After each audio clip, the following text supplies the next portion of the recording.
கர்த்தருக்குள் மிகவும் பிரியமான ஊழிய தாசர்களே, போதிப்பதற்காக பயிற்சி எடுத்துக்கொள்ளுகிற அன்பு சகோதரர்களே,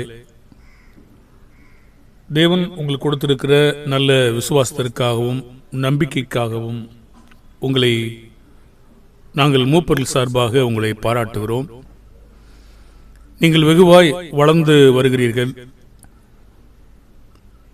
நீங்கள் கற்றுக்கொண்டபடி உங்களுடைய விசுவாசத்தை மற்றவர்களுக்கு ஆதி சபையார் தெசலோனிக்கே சபையார் பரப்பினது போல நீங்களும் பரப்புவதற்கு முன் வந்திருக்கிறீர்கள். நல்ல வேலை, நன்மையான காரியம். தேவன் உங்களை கனப்படுத்துவார். அதை மனப்பூர்வமாய் செய்வதை குறித்து நாம் பெற்றுக்கொண்ட திறமைகளை பயன்படுத்துவதை குறித்தும், பெற்றுக்கொண்ட பிற்பாடு பெற்றுக்கொள்ளாதவன் போல மேன்மை பாராட்டக்கூடாது என்பதை பற்றியும் நாம் அநேக காரியங்களை இதற்கு முன்னதாக படித்திருக்கிறோம். படித்த பாடங்களிலே நாம் தொகுத்தும் சில பாடங்களை உங்களுக்கு கொடுத்திருக்கிறோம். உங்களுடைய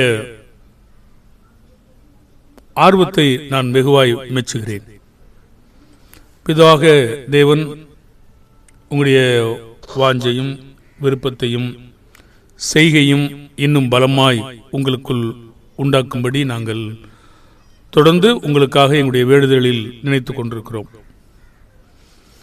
இன்றைய நாளில் நாம் படிக்க போற பகுதி என்னவென்றால், நம்மிடத்தில் இந்த குறை இல்லாதிருக்கலாம், ஆனாலும் நாம் இதை அறிந்து கொள்வது அவசியம்.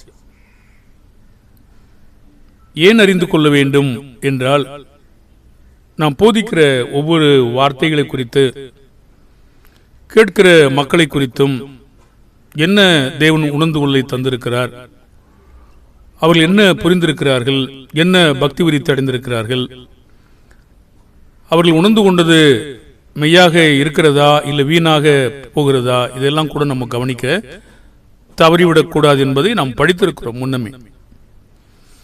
இன்றைய நாளில் நாம் படிக்கிற பகுதியானது நம்முடைய வார்த்தை. அதாவது நம்முடைய வார்த்தை என்பது தேவனுடைய வார்த்தை. ஒரு சிலர் பிரசங்கத்திலே நாம் கேள்வி வசனங்களை வாசித்து விடுகிறோம். சில நேரங்களிலே அந்த பதில் அவங்களுக்கு தெரியாம கூட இருக்கிறது. இதை உணர்த்துகிற அளவுக்கு நாம் பேசுவது இன்னும் மேன்மையாக அது இருக்கும். வசனங்களை வாசிப்பது நல்லதுதானே? ஆம், அதை தவிர வேற என்ன வேணும்? ஆனால் சில நேரங்களிலே அதன் கருத்தோடு நாம் பேசாதிருப்போம் என்றால் அது சிலருக்கு அர்த்தம் கொடுக்காமலே போய்விடுகிறது. இப்போ அந்த எத்தியோப்பிய மந்திரி படித்தான். என்னவென்று தெரிகிறதா என்று கேட்ட பொழுது ஒருவன் சொல்லாவிட்டால் எனக்கு எப்படி தெரியும் என்றான்.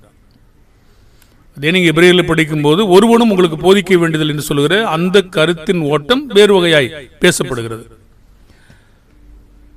தேவனுடைய வார்த்தை தான், ஆனாலும் எல்லாவற்றையும் நாம் உணர்ந்து கொள்ளுதலை பெற்றுக்கொள்ள முடியவில்லை. தேவன் தான் நமக்கு உணர்ந்து கொள்வதை தருகிறார். ஆனால் நாம் உணர்ந்து கொள்ளுகிற வகையில பேச வேண்டுமா? அப்படியா? நாம உணர்ந்து கொள்கிற வகையில பேச முடியுமா? அதை நாம் வசன ரீதியாக பார்க்க போகிறோம்.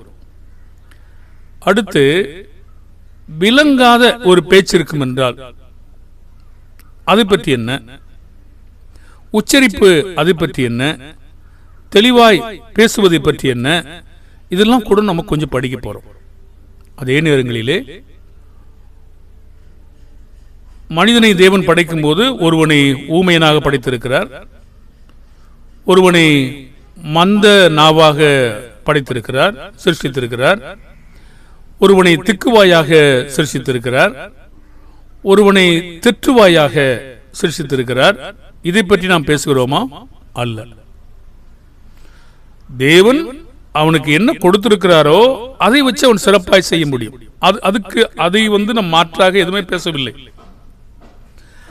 அதனால் அவன் செய்ய முடியாதும் கிடையாது. ஊமையனும் கூட தேவனுடைய வார்த்தையை போதிக்க முடியும். கடையில் பொருள் வாங்கலையா, செய்கை காட்டலையா, பார்வையற்றவனும் போதிக்க முடியும். வாய் இருக்கு இல்லையா, வாயில்லாதவனும் செயலில் காட்ட முடியும். பாருங்க, இப்படி நிறைய காரியங்கள் இருக்கிறது. ஆனால் நாம் அவர்களை பற்றி தேவன் அவனை சிருஷ்டித்த விதத்தை குறித்து நாம் எந்த குறையும் சொல்லவில்லை. அதை குறித்து மேம்பட்டவனாக வேண்டும் என்பதை நாம் பேசவில்லை. நாம் எப்படி இருந்தாலும், தெற்றுவாயா இருந்தாலும், மந்தனாவா இருந்தாலும், திக்குவாயா இருந்தாலும், நாம் சொல்ல வேண்டியதை சரியாக சொல்லுகிறோமா, பக்தி விருத்தி அடையும்படி சொல்லுகிறோமா, கட்டுவிக்கிற எண்ணங்களோடு சொல்லுகிறோமா, இதை பற்றி தான் பார்க்க போறோம். ஒவ்வொருவரையும் ஒவ்வொரு விதமாக சிருஷ்டித்தது யாரு? அதற்கு எதிராக நாம் பேச வேண்டுமா? யோவான் 9:2-3 அங்க ஒரு கேள்வி கேட்கிறாங்க. இவன் குருடனாய் பிறந்தது யார் செய்த பாவம்? இவன் செய்த பாவமோ இவனை பெற்றவர்கள் செய்த பாவமோ என்று கேட்டாங்க. இயேசு பதில் சொல்றாரு, அது இவன் செய்த பாவம் அல்ல, இவனை பெற்றவர்கள் செய்த பாவமும் அல்ல. வேற என்ன? தேவனுடைய கிரியைகள் இவனிடத்தில் வெளிப்படும் பொருட்டு இப்படி பிறந்தான். அப்ப தேவனுடைய கிரியைகளுக்கு எதிராக நாம் பேசணுமா? அல்ல. அப்படி பேசுவதற்கு தேவன் அதிகாரம் கொடுத்திருக்கிறாரா? எஸ்ஐயா 49:9-10 மண்ணோடுகளுக்கு ஒத்த ஓடாயிருந்தும் தன்னை உருவாக்கினவரோட வழக்காடுகிறவனுக்கு ஐயோ. களிமண் தன்னை உருவாக்கினவனை நோக்கி என்ன செய்கிறாய் என்று சொல்லத்தகுமோ? உன் கிரியையானது அவருக்கு கைகள் இல்லை என்று சொல்லலாமோ? தகப்பனை நோக்கி ஏன் செனிப்பித்தாய் என்றும் தாயை நோக்கி ஏன் பெற்றாய் என்றும் சொல்லுகிறவனுக்கு ஐயோ. அப்போ உருவாக்கினவருக்கு எதிராக நாம் ஏதாவது பேசுறோமா? ஒருவனை ஊமையா படைச்சிருக்காரு, ஒருத்தர் மந்தனாவா படைச்சிருக்காரு, ஒருத்தர் திக்குவாயா படைச்சிருக்காருன்னு வச்சுக்கொள்ளுங்களேன். இல்லை நீ பேசுவது சரியில்லை, அதனால உனக்கு எதுவும் தர முடியாது, அது மாதிரி நம்ம சொல்றோமா? உருவாக்கினவருக்கே பேசுவதற்கு நமக்கு அதிகாரம் இல்லை, அப்படி நம்ம பேசுவதும் இல்லை. இப்ப தேவனுக்கு எதிராக ஏன் இப்படி நாம் பேசுவதற்கு உரிமை இருக்கிறதா? ரோமர் 9:20-21 அப்படியானால் மனுஷனே, தேவனோடு எதிர்த்து தர்க்கிக்கிற நீ யார்? உருவாக்கப்பட்டு வஸ்து உருவாக்கினவனை நோக்கி நீ என்னை ஏன் இப்படி உண்டாக்கினாய் என்று சொல்லலாமா? மிதியிட்ட ஒரே களிமணினாலே குயவன் ஒரு பாத்திரத்தை கனமான காரியத்திற்கும் ஒரு பாத்திரத்தை கனவீனமான காரியத்திற்கும் பண்ணுகிறதற்கு மண்ணின் மேல் அவனுக்கு அதிகாரம் இல்லையோ? தேவனுடைய அதிகாரம், தேவன் உருவாக்கின, தேவன் படைத்த அந்த விதத்திற்கு நாம் எதிராக பேசக்கூடாது. வேற என்னதான் பேச போறோம்? அப்படின்னா மோசேயை பேசினதை தேவன் விரும்பினாரா? பதில் சொன்ன பிற்பாடும் பேசுவதை விரும்பினாரா?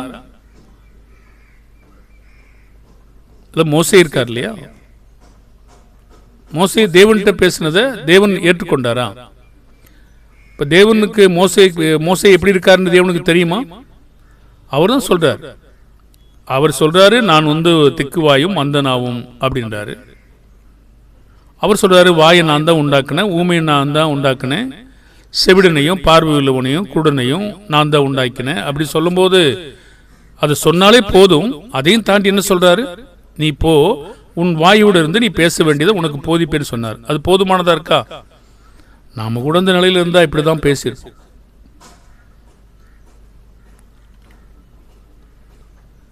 அப்போ இதுக்கு எதிராக நம்ம எதுவுமே பேசுறது இல்லைங்க. சரி, ஒருத்தருக்கு தெற்றுவாய் இருக்கு, அதுக்கு எதிராக நம்ம தேவனுடைய படைப்பு இப்படித்தான், அதற்கு எதிராக இவன் வேண்டாம் அப்படி சொல்றோமா? ஒரு தேவனுடைய பணியில, ஆலயத்தில் வெவ்வேறு பணிகள் இருக்கிறது. ஒரே பணி மட்டும் கிடையாது, பேசுகிற பணி மட்டும் இல்லை, நிறைய பணிகள் இருக்கிறது. அது இன்னொரு பாடத்தில் நம்ம பேசுவோம். முன்னாடியே நம்ம அதை பேசியிருக்கோம். அப்போ எந்த பணியும் ஒரே பணியில எல்லாருமே ஏற்படுத்த மாட்டாங்க. குழந்தைகள் வாசிக்கிறோம். அப்படியானா சரீரம் முழுதும் மொப்பமானால் செவி எங்கேன்னு கேட்கிறார். அப்படின்னா அப்படி நம்ம எதிர்பார்க்க முடியாது, எதிர்பார்க்கவும் கூடாது. அப்ப தேவன் ஒரு மனிதனை எப்படி உண்டாக்கியிருக்காரோ அந்த உண்டாக்கினதற்கு எதிராக நம்ம எதுவுமே பேசல. அந்த உண்டாக்கப்பட்டவனே அவன் எந்த வாயா இருந்தாலும் அதை கருத்தோடு பேசுகிறானா, அதை உணர்த்துவிக்கும்படி பேசுகிறானா? இதுதான் நம்முடைய கேள்வி. தெற்றுவாய்க்கு எதிராக நாம் பேசும்படி அனுமதிக்கிறாரா? ஏசாயா 32:4 இது எதிராக நாம் பேசுகிறோம். பதற்றம் உள்ளவர்களின் இருதயம் அறிவை உணர்ந்து கொள்ளும், தெற்றுவாயருடைய நாவு தடையின்றி தெளிவாய் பேசும். இது இயேசு கிறிஸ்துவின் நாளில ஒருத்தர் எப்படி பேசுவான் அப்படிங்கிறதா சொல்றாரு. நம்ம அதை இப்ப பேசல. தெற்றுவாயனும் இருக்கிறானா? அந்த தெற்றுவாயனை தேவன் உண்டாக்கும் போது நீ இதுக்கெல்லாம் லாய்க்கில்லை நாம சொல்ல முடியுமா? அவன் திறமையா இருக்கான், பேச ஆசையா இருக்கான், போதிப்பதற்கு விருப்பமா இருக்கான், அவன் திட்டியாவது எப்படியாவது பேசுறான். இது நமக்கு பிரச்சனையா? இல்ல. கருத்தோடு சரியான நிலையில அவன் மற்றவங்களை உணர்த்து வைக்கிற வகையில அவனால் பேச முடியுமா? ஓகே. ஒருத்தருக்கு தடியான குரலை கொடுத்திருக்காரு, ஒருத்தருக்கு எளிமையான குரலை கொடுத்திருக்காரு, ஒருத்தருக்கு பயங்கரமான குரலை கொடுத்திருக்காரு. இதுக்கெல்லாம் நம்ம தேவனுக்கு நன்றி சொல்லணும் இல்லையா? அதை வைத்து நம்ம நல்ல நோக்கத்திற்காக தேவனுக்கு பயன்படுத்தணும். எசேக்கியேல் 33, 31, 32 அங்கே ஒரு இனிய குரல் ஒரு வார்த்தை இருக்கு. இன்பமா பேசுறதும் இனிய குரலும் ஒரு வார்த்தை இருக்கு. அப்ப இனிய குரல்ல தேவன் நம்ம கொடுத்திருப்பார்னா நன்றி சொல்லுவோம். அதுக்கான பெருமையும் இல்லை, அவங்க சொன்னாதான் அவங்க கேட்பாங்கன்னு கிடையாதுங்க. தேவனுடைய வார்த்தை யார் சொன்னாலும் கேட்கணும். இப்ப தேவன் கேட்பது என்ன? நம்ம இவ்வளவு நேரம் பேசுறோம் இல்லையா? அப்ப தேவன் விரும்புறது என்ன, கேட்கிறது என்ன? தெற்றுவாய் இருக்காரு, மந்தனாவு இருக்கு, திக்குவாய் இருக்கு, மெலிசா பேசுறவங்க இருக்காங்க, தடியா பேசுறவங்க இருக்காங்க, உச்சரிப்பு பேசுறவங்க இருக்காங்க, உச்சரிப்பு இல்லாதவங்க இருக்காங்க. இது குறித்து தேவன் என்ன என்ன பேசும்படி கேட்கிறாரு? அப்ப நம்முடைய பாடம் தான் என்ன? அங்க உட்கார்ந்து இருக்காங்க, அங்க எல்லாரும் கூடி வந்திருக்கிறாங்க, அங்க என்னதான் செய்யணும், செய்யப்பட வேண்டும் என்று தேவன் எதிர்பார்க்கிறாருங்க. 1 கொரிந்தியர் 14:26 நீங்கள் கூடி வந்திருக்கும் போது உங்களில் ஒருவன் சங்கீதம் பாடுகிறான், ஒருவன் போதகம் பண்ணுகிறான், ஒருவன் அந்நிய பாஷை பேசுகிறான், ஒருவன் ரகசியத்தை வெளிப்படுத்துகிறான், ஒருவன் வியாக்கியானம் பண்ணுகிறான். சகோதரரே, இது என்ன? சகலமும் பக்தி விருத்திக்காக கட்டுவிக்கிற நோக்கத்தோட செய்யப்படணும். அவ்வளவுதான். நீங்க திக்கு தான் பேசுங்க, மந்தமாதான் பேசுங்க, மெலிசாதான் பேசுங்க, தடியாதான் பேசுங்க, அவன் பக்தி விருத்தி அடைதானா? அது அந்த பிரசங்கத்துவம் முழுமையடைந்திருக்கிறது. அந்த பிரசங்கத்தின் நோக்கம் சென்றடைந்திருக்கிறது. அவ்வளவுதான். நம்ம பேசுகிற பாடமே இதுதான். அவனுக்கு அது புரிந்து விட்டதா? அவன் அதை உணர்ந்து கொண்டிருக்கிறானா? அவன் அதை பக்தி விருத்தி அடையும்படி செய்யப்பட்டிருக்கிறதா? எப்படி தெரியும்? ஒரு சமயம் கேள்வி கேட்பதனால தெரியும், ஒரு சமயம் கேள்வி எழுப்பி பதில் சொல்ல வைக்கிறது மூலமா தெரியும். சரி, சகோதரிகள் பேச முடியாதனால நம்ம பரீட்சை எழுத வைப்பதன் மூலமாக கண்டுபிடிக்க முடியும். அப்போ இந்த பிரசங்கமானது இவன் திக்கு பேசினாலும், மந்தனாவா பேசினாலும், தெற்றுவாயா பேசினாலும், இனிய குரல்ல பேசினாலும், மெலிசான குரல்ல பேசினாலும் அது அவனுக்கு வேலையை சொன்ன வேலையை செஞ்சிருச்சு. அவ்வளவுதான். அது என்னுடைய வேலை இல்லை, தேவனுடைய வேலை. வார்த்தை, அந்த தேவனுடைய வார்த்தை அனுப்பின காரியமா செஞ்சு முடிச்சிருச்சு. அப்போ அவ்வளவுதான். நமக்கு தோற்றம் பெருசு இல்ல, சத்தம் பெருசு இல்ல, உச்சரி பெருசு இல்ல, வசனிக்கிறது பெருசு இல்ல. அவன் பக்தி விருத்தி அடைந்தா அது போதுமானது. அப்ப நம்ம தேவனுடைய சிருஷ்டிப்புக்கு எதிராக நம்ம எதுவுமே பேசல அப்படிங்கிறத முதலாவது நம்ம நல்லா புரிஞ்சுக்கிட்டோம். அந்த அதிகாரத்துக்கு மிஞ்சி தேவன் எப்படி வச்சிருக்காரோ அதுக்கு மேல நம்ம எதிர்பார்க்கல. ஒருவன் குருடனா இருக்கான், ஒருத்தன் முடவனா இருக்கான், ஒருத்தன் ஊமையனா இருக்கிறான், இதெல்லாம் நமக்கு முக்கியம் இல்லை. ஏசாயா 35:5-6 வாசிக்கிறோம் இல்லையா? அப்ப கேள்வியானது, நாம் இந்த பிரசங்கிக்கிற நேரத்தில் உச்சரிப்பை சரியா செய்யறோமா? அது என்ன உச்சரிப்பு? இப்போ நீங்க கேள்வி இருக்கு, ஆச்சரியக்குறி இருக்கு, எழுத்து இருக்கு, எழுத்தின் உறுப்பு இருக்கு, விவாத முறை இருக்கிறது, புல் ஸ்டாப் இருக்கிறது, இதெல்லாம் இருக்கிறது. இப்போ உதாரணத்துக்கு நான் இப்படி சொல்லட்டுமே, ஐயோ ஐயோ ஐயோ இப்படி சொல்லுதா? சொல்லு. இப்போ நான் எப்படி வாசிக்கணும்? ஐயோ ஐயோ ஐயோ அப்படியா அது எழுதியிருக்கோம்? ஐயோ அப்படி எழுதியிருக்கும். அது அர்த்தம் கொடுக்குதா? ஐயோ ஐயோ ஐயோன்னா இது அர்த்தம் கொடுக்குதா? ஒரு உச்சரிப்பு இருக்கா இல்லையா? இருக்கு. நாமளா அதை தேர்ந்தெடுத்துக்கிட்டோமா இல்ல தேவன் அபிதமாக சொல்லியிருக்காரு? இப்ப சில இடங்கள்ல உதாரணத்திற்கு ஆ ஆ ஆ இப்படி இருக்கா? ஆ ஆ ஆ இருக்கா? இருக்கு. அப்போ அத இப்படி நீங்க ஆ ஆ ஆ ஏதாவது அர்த்தம் கொடுக்குதா? இப்ப பேசும்போது ஆ தேவனுடைய ஐஸ்வர்யம், தேவனுடைய ஆழம் எவ்வளவு பெரியது, இது அர்த்தம் கொடுக்குதா? ஆஹா அர்த்தம் கொடுக்குதா? அப்போ நம்ம அந்த செய்யற செயல்களும் தேவன் சொல்லுகிற விதமாகவே நீங்க பேசினாலே போதும். நாம சொந்தமா எதுவும் பேச தேவையில்லை. அவர் எந்த விதமாக அந்த உச்சரிப்பை நமக்கு சொல்லுகிறாரோ அபிதமாய் பேசினாலே அது போதுமானது. உச்சரிப்பு சரியா இல்லைன்னா விளங்காம போயிடும். நியாயாதிபதிகள் 12:5-6 ஒரு மனிதனை கூப்பிட்டு நீ உச்சரின்னு சொன்னாங்க. அவன் அந்த வார்த்தையை சரியா உச்சரிக்கல, அவனை வெட்டி போட்டாங்க. இப்போ உச்சரிப்புனா விளங்கியிருக்கும், அவன் அப்படி சொல்லல, அங்க வேறு விதமா இருக்கு. அப்ப இதெல்லாம் நம்ம ஒரே நாள்ல பழகிட மாட்டாங்க. பல மாதங்கள் ஆகலாம், ஆண்டுகள் ஆகலாம். ஆனா நம்ம அனைவருமே என்ன எடுக்கிறோம்னா பழகுகிறோம், பயிற்சி எடுக்கிறோம். இப்போ பழகணும் அப்படின்னு சொல்லும்போது நம்ம இங்கே வந்து தான் மட்டும் பழகணும் இல்லைங்க. உங்கள் வீட்டிலையும் நீங்கள் பழக்க வைக்க முடியும். உங்களுடைய வீட்டார் இடத்துல, பிள்ளைகள் இடத்துல, மனைவி இடத்துல, உங்கள் சுற்றத்தார்ட்ட, இனஜன பந்துக்கள்கிட்ட உட்கார்ந்து நீங்கள் தேவனுடைய வார்த்தையை போதிக்கிற போதோ செபிக்கிற போதோ அவையில் நீங்களே பயிற்சி எடுத்துக்கொள்ள முடியும்.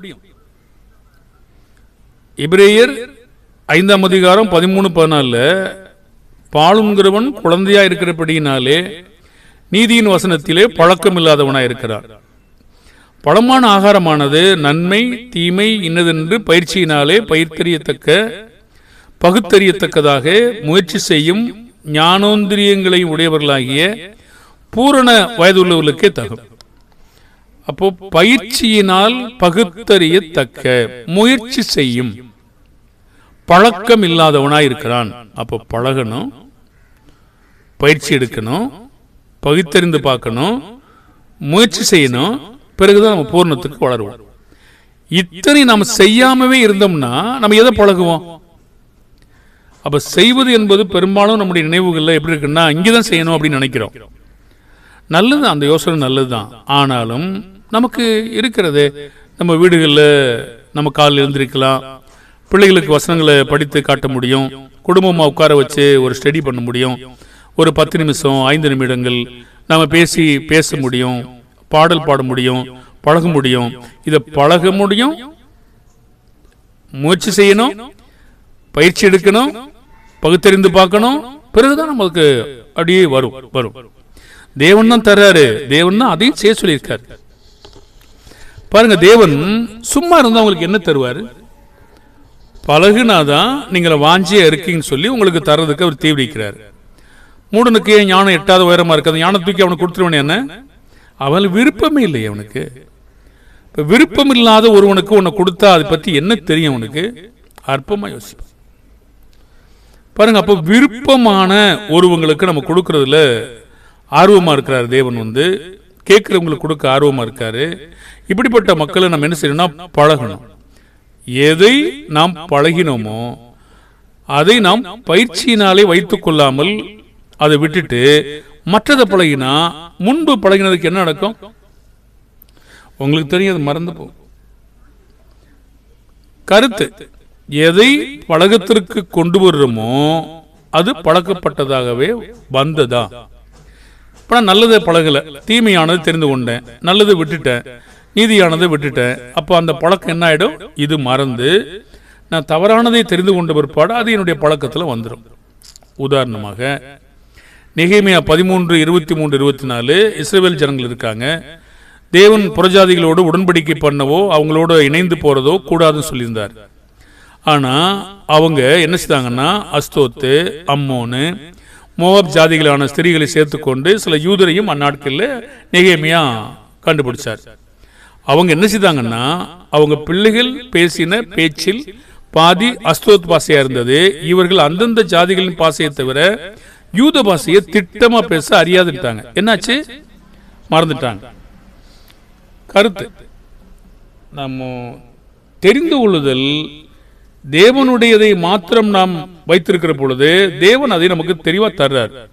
நீங்க மறந்துட்டு உலகத்திற்கோ அல்லது உலக காரியங்களையோ அல்லது விளக்க உரை புஸ்தகங்களையோ மற்ற மனுஷங்களுடைய பிரசங்கங்களை நீங்க கேட்டுக்கிட்டு இருப்பீங்கன்னா அது கூட உங்களுக்கு நுழையும்.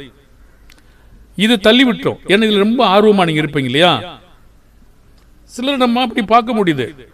சில பேசும்போது வேதத்தில் இல்லாத ஒன்று நீங்க பேசுவீங்கன்னா, இப்ப நானும் அது உங்களுக்கு கற்றுக் கொடுக்கல, மற்ற உண்மையான கர்த்தருடைய பிள்ளைகளும் அது கற்றுக் கொடுத்துருக்க மாட்டாங்க. அது எங்கிருந்து வந்துச்சு? நீங்க வேற எங்கேயோ கான்செப்ட் உங்களுடைய மனதை செலுத்தி வச்சிருக்கீங்க. அப்ப அது இது தள்ளிட்டு அது பழகிடுச்சு. இப்போ கேள்வி இதுதாங்க, நாம பழகலைன்னா அது வராதுங்க. நம்ம எதை பழகிறோமோ அது வந்து நிற்கும். அப்ப பழகணுமா? பயிற்சி எடுக்கணும், பழகணும், நாம முயற்சி செய்யணும், பகுத்து பார்க்கணும். இப்படி நம்ம செஞ்சோம்னா அது சிறப்பாக நம்ம என்ன செய்யும்? வேலை செய்யும். தேவன் நமக்கு உதவி செய்வாரு. அப்ப சிலர் எதை தெரிந்து கொண்டார்களோ அதற்கு அடிமையாய் போறது எப்படி? ரோமர் 6:16 மரணத்துக்கு ஏதுவான பாவத்துக்கானாலும் நீதிக்கு ஏதுவான கீழ்ப்படிதலுக்கானாலும் எதற்கு கீழ்ப்படியும்படி உங்களை அடிமைகளாக ஒப்பு கொடுக்கிறீர்களோ அதற்கே கீழ்ப்படுகிற அடிமைகளாக இருக்கிறது என்று அறியீர்களா? அப்ப நம்ம எதை விரும்பணுமோ அது கீழே போயிடும். நீங்க தேவனுடைய பாதையை விரும்பினீங்கன்னா அது உங்களுக்கு வேலை செய்யும். உலகத்தின் பாதையை தெரிந்து கொண்டா உலகத்திற்கு செவி கொடுக்கும். அப்ப நீங்க எதை பழகுறீங்களோ அந்த கருத்தை கவனிச்சுக்கொள்ளுங்க. நீங்க எதை பழக ஆரம்பிக்கிறீங்களோ அது உங்களுக்கு வந்துடும். பழகுனீங்கன்னா வந்துடும். அப்ப நீங்க பழகிறதுக்கு முயற்சி செய்யணும்.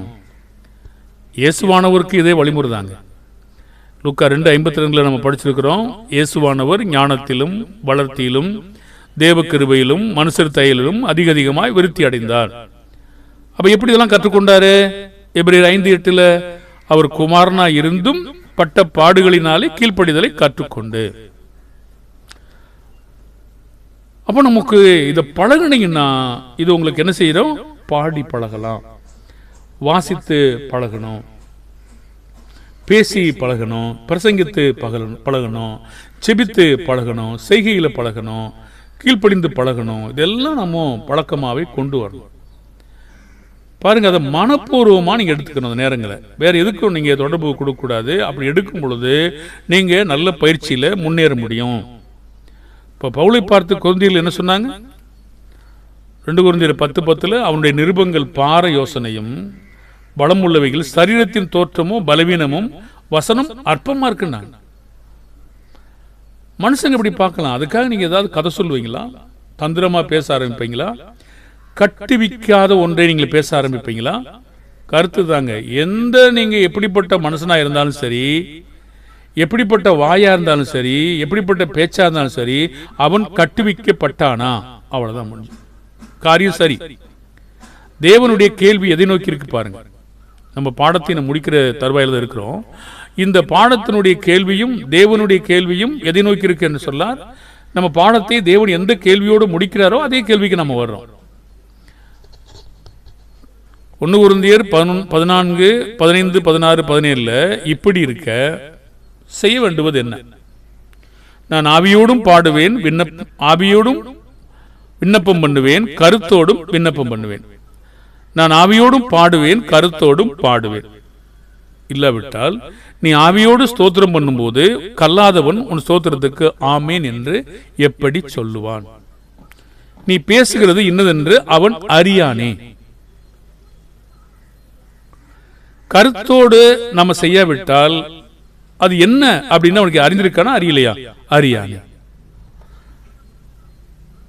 அப்ப பாருங்க, நம்ம நல்லா ஜெபம் பண்ண முடியும், நல்லா வாசிக்க முடியும், நல்லா பேசவும் முடியும், நல்லா பாடவும் முடியும். ஆனா கருத்தில்லாத பாட்டை பாடினீங்கன்னா யாரு பக்தி விருத்தி அடைவாங்க?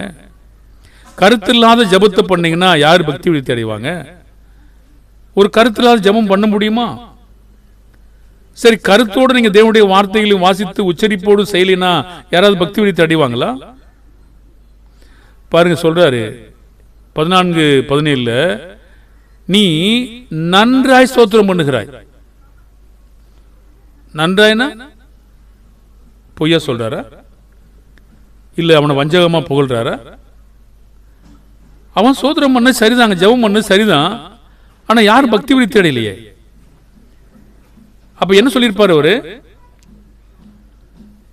அவர் என்னதான் சொல்லியிருப்பாரு? இன்னைக்கு சில ஜபங்களை பாக்குறீங்களா நீங்க? பொதுவான பெயர் கிறிஸ்தவம் என்று சொல்லக்கூடிய மக்கள்கிட்ட ஜபத்தை பாக்குறீங்களா?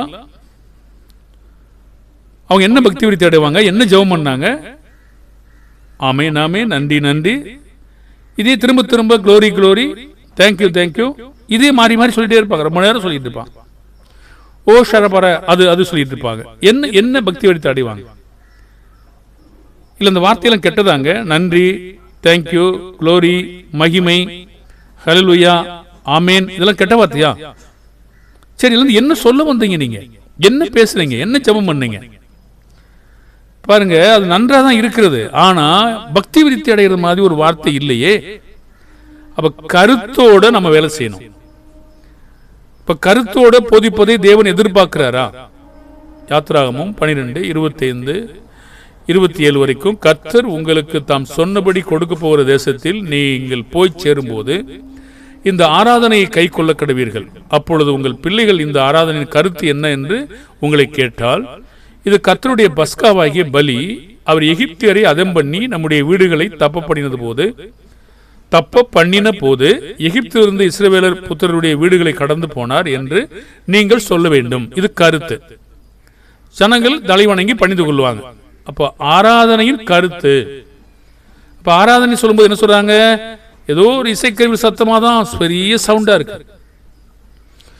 ஓ அக்கினி அக்கினி அக்கினி, ஓ அபிஷேகம் அபிஷேகம் அபிஷேகம், இறங்குறார் வருகிறார் போகிறார். கெட்ட வார்த்தையா? நல்லது இருக்குங்க. என்ன எதுக்கு வர்றாரு, எதுக்கு போறாரு, எதுக்கு இறங்கிட்டு இருக்காரு, எதுக்கு அக்கினி வருது சொல்லணும்ல. அப்போ அந்த கருத்து என்ன அப்படின்னு நீங்க சொல்லீங்கன்னா அவங்க என்னத்தை பணிந்து கொள்ளுவாங்க? என்ன ஆராதனை செய்வீங்க? இதுதான் ஆராதனை. உங்களுக்கு பேர் வச்சது யாரு?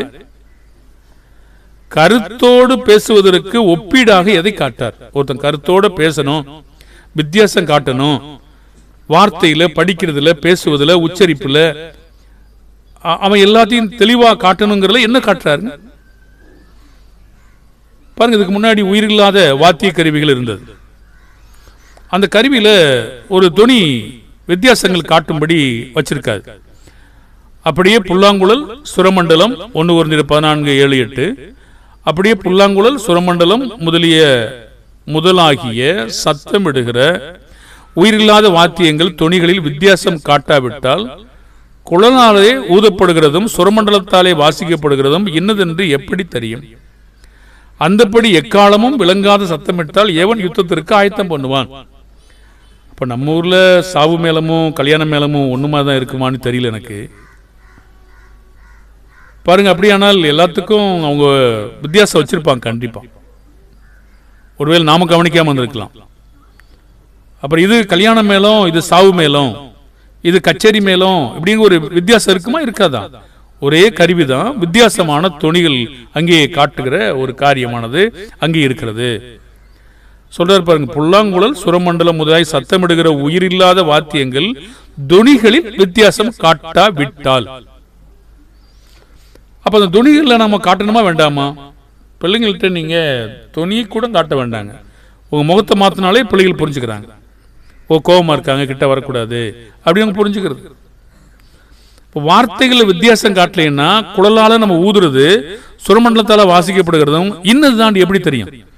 அது சுரமண்டலத்துல வாசிக்கிறீங்க, குழல தான் ஊதுறீங்க, என்னது ஊதுறீங்க பாருங்க. என்ன சொல்ல வரான்னு புரியுதா? அந்தபடி 8ஆம் வசனத்துல, அந்தபடி எக்காலமும் விளங்காத சத்தமிட்டால் எவன் யுத்தத்துக்கு ஆயத்தம் பண்ணுவான்? பழைய ஏற்பாடு சம்பவத்துல ஒரு யுத்தத்துக்கு போறதுக்கு ஒரு சத்தம், புறப்படுறதுக்கு ஒரு சத்தம். அலுவலகங்களில் நீங்க பொதுவான வேலை தரத்துல ஒரு சங்கு, அபாய சங்குலாம் இருக்குல்ல. தொனியில வித்தியாசம் இருக்கா? வித்தியாசம் இருக்கு. அப்பெல்லாம் ஒரு வித்தியாசம் காட்டாம நம்ம தேவனுடைய வார்த்தைய பேசணும்னா சொல்றாரு பாருங்க, அது போல 9ஆம் வசனம் சொல்றாரு, 1 Corinthians 14:9, அது போல நீங்களும் தெளிவான பேச்சை நாவினால் பேசாவிட்டால், வசனையாவிட்டால் பேசப்பட்டது இன்னதென்று எப்படி தெரியும்? ஆகாயத்தில் போய் பேசுவீங்களே, ஆகாயத்தில் பேசுறேன்னா என்னமே தெரியலையே. அப்போ ஆகாயத்தில் பார்த்தது மாதிரி இருக்குது. அப்போ சொல்லிட்டு அந்த கருத்தை கரெக்டாக முடிக்கிறார் இல்லையா? அதுபோல நீங்களும் தெளிவான பேச்சை நாவினால் வசனியா விட்டால் பேசப்பட்டது இன்னதென்று எப்படி தெரியும்? சரி, கேள்வி உங்களுக்குள்ள வரலாம். ஒருத்தன் மந்தனாவா இருக்கான், ஒருத்தன் திக்குவாயா இருக்கிறான், ஒருத்தன் மெலிசான குரல் இருக்கான், ஒரு தடியான குரல் இருக்கான். இவங்க வேணா எப்படி தெளிவான பேச்சை பேச முடியும்? இப்ப தெளிவுண்டு எதை சொல்றாரு? அவர் கொடுக்கிற கருத்து, ஒருவனும் பக்தி விருத்தி அடைய மாட்டானே. பக்தி விருத்தி அடையும் மாதிரி நீங்க சொல்றீங்களா சொல்லலையா? சொன்னா போதும், அவ்வளவுதான். அப்ப இந்த விதமாக அவன் பக்தி விருத்தி அடிக்கணும். இல்லைன்னா ஆகாயத்தில் நம்ம பேசுறது மாதிரி ஆயிடும். ஆகாயத்தில் சிலம்பம் பண்ணுறதுன்னா என்ன? இது எப்படியோ அது அப்படித்தானுங்க.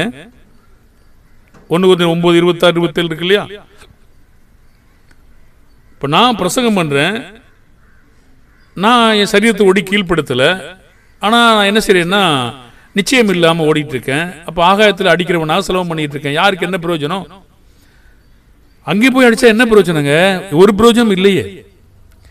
பிரயோஜனம் இல்லாத பிரசங்கம், பிரயோஜனம் இல்லாத விளையாட்டு, பிரயோஜனம் இல்லாத ஜெபம் யாருக்கு பிரயோஜனம்? அது ஆகாயம் தாங்க. அப்ப நாம் பேசுகிற போதிக்கிற அனைத்து வார்த்தைகளும் மற்றவர்களை உணர்த்துவிக்க வேலை செய்யறோமா? தேவன் தான் உணர்த்துவிக்க செய்யறாரு, நாம உணர்த்துவிக்கும்படி பேசுறோமா? அவர் பேசுகிற பிரகாரம் பேசுறோமா? பாருங்க, நம்மாலும் உணர்த்தி வைக்கிற அளவுக்கு பேச முடியுமான்னு பாருங்க. 1 கொரிந்தியர் 14:24 எல்லாராலும் தீர்க்க தரிசனம் சொல்லுகையில் அவிசுவாசி ஒருவன் அல்லது கல்லாதவன் ஒருவன் உள்ளே பிரவேசித்தால் அவன் எல்லாராலும் உணர்த்தி வைக்கப்பட்டும். அது யாருடைய வார்த்தைங்க? தேவனுடைய வார்த்தை. யாருடைய வார்த்தை பேசினா? தேவனுடைய வார்த்தை பேசினாங்க. அப்ப அந்த வேலை செய்யறது யாரு? தேவன். ஆனா பேசுற யாரு? பேசுறது மனிதன். இவன் பேசுறதுனால உணர்த்தி வைக்கப்பட்டானா இல்லையா? உணர்த்தி வைக்கப்பட்டும் எல்லாராலும் நிதானிக்கப்பட்டும் இருப்பான். அப்ப என்ன சொல்லுவான்? மெய்யாகவே தேவன் உங்களுக்குள் இருக்கிறார் என்பதை உணர்ந்து தேவனை பணிந்து கொள்கிற அளவுக்கு நாம போதிக்கணுமா? 25வது வசனம் 1 கொரிந்தியர் 14:25 அவனுடைய இருதயத்தின் அந்தரங்கங்களும் வெளியரங்கமாகும். அவன் முகங்குப்புற விழுந்து தேவனை பணிந்து கொண்டு தேவன் மெய்யாய் உங்களுக்குள்ளே இருக்கிறார் என்று அறிக்கையிடுவான். அப்ப நம்ம செய்ய வேண்டியது என்னங்க? நாம் போதிக்கிற பேசுகிற வார்த்தையில் மற்றவர்களை உணர்த்து வைக்கிறோமா? கருத்தோடு பேசுறோமா? அப்படி இருந்தும் 1 கொரிந்தியர் 14:19 நான் சபையிலே அந்நிய பாஷையில் 10,000 வார்த்தைகளை பேசுகிறதும் மற்றவர்களை கருத்தோடு மற்றவர்களை மன்னிக்கவும் உணர்த்தும்படி என் கருத்தோடு 5 வார்த்தைகளை பேசுகிறதே எனக்கு அதிக விருப்பமாயிருக்கும். இப்ப நம்ம செய்வோமா?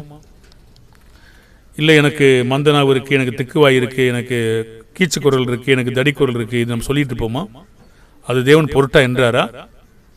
உங்கள் பிரசங்கம் மற்றவனை பக்தி விருத்தி அடைய செய்ததா? மற்றவனை உணர்த்து வைக்கும்படியாக நீங்கள் வேலை செய்தீங்களா? வித்தியாசம் காட்டினீங்களா? உச்சரிப்பை கொடுத்தீர்களா? விளங்காத சத்தம் கொடுத்துருக்கீங்களா? தேவன் பார்க்கிறாரா? அப்போ தேவன் எது எதிர்பார்க்கிறாரோ அதை நம்ம செய்ய முடியுமா? செய்ய முடியும். அப்படி செய்வோமா? செய்வோம். ஜெபிப்போமா? மகா இரக்கமும் அன்பும் நிறைந்த பரலோக பிதாவே, நீர் எங்களுக்கு தந்திருக்கிற திறமைகளுக்காக நன்றி. நாங்களுடைய வார்த்தைகளை நீர் எப்படி உச்சரிக்கிறீரோ அப்படியே உச்சரிக்க எங்களுக்கு பலன் தார். உங்களுடைய வார்த்தைகளை சொல்லும் போது மற்றவனை உணர்த்து வைக்கும்படியாக கருத்தோடு பேசுவதற்கு எங்களுக்கு பலன் தாரும். நீர் கற்றுக் கொடுக்கிற கருத்தை நாங்கள் சொல்லிக் கொடுக்க எங்களுக்கு பலன் தாரும். பிதாவை, எங்களுடைய விருப்பத்தை அல்ல, உம்முடைய விருப்பத்தையும் உம்முடைய யோசனையும் உம்முடைய பேச்சுக்களையும் அப்படியே பேசுவதற்கு எங்களுக்கு உணர்ந்துவதை தாரும். பிதாவை, அப்படி செய்யும் போது நிச்சயமாக விளைச்சலை கொடுக்கும். எங்களுடைய சரீர தோற்றமோ எங்களுடைய பேச்சுக்களோ தடியான குரலோ மெலிசான குரலோ திக்குவாயோ மந்தனாயவோ ஒரு பொருட்டல்ல. நீர் அவ்வாறு உண்டாக்கியிருந்த போதிலும் தேவன் எங்களுக்கு கொடுத்திருக்கிற அந்த பலத்தை வேலை செய்யும் போது மற்றவர்கள் உணர்ந்து கொள்ளும் பொழுது அது சரிய சிறப்பான ஒரு வேலை செய்யும் என்று அறிந்திருக்கிறோம். அவ்வாறு செய்ய எங்களுக்கு பலன் தார். ஒவ்வொரு பிள்ளைகளும் தங்களுக்கு கொடுக்கப்பட்டதற்கு மேலாக தாழ்வு மனப்பான்மையும், கொடுத்ததை இல்லை என்று சொல்லாமல் இருக்கவும், கொடுத்ததை பெற்றுக்கொண்டதை பெற்றுக்கொள்ளவில்லை என்று சொல்லாதிருக்கவும் உதவி செய்யும். பிதாவை, பெற்றுக்கொண்டதற்கு மேலாக பெருமை பாராட்டாதபடியும் உதவி செய்யும். நீரே எங்களை தாழ்மையான சிந்தையை தாரும். இயேசுவின் நாமத்தில் செபிக்கிறோம் நல்ல பிதாவே, ஆமென். வாழ்த்துக்கள் அன்பு கர்த்தருடைய பிள்ளைகளே.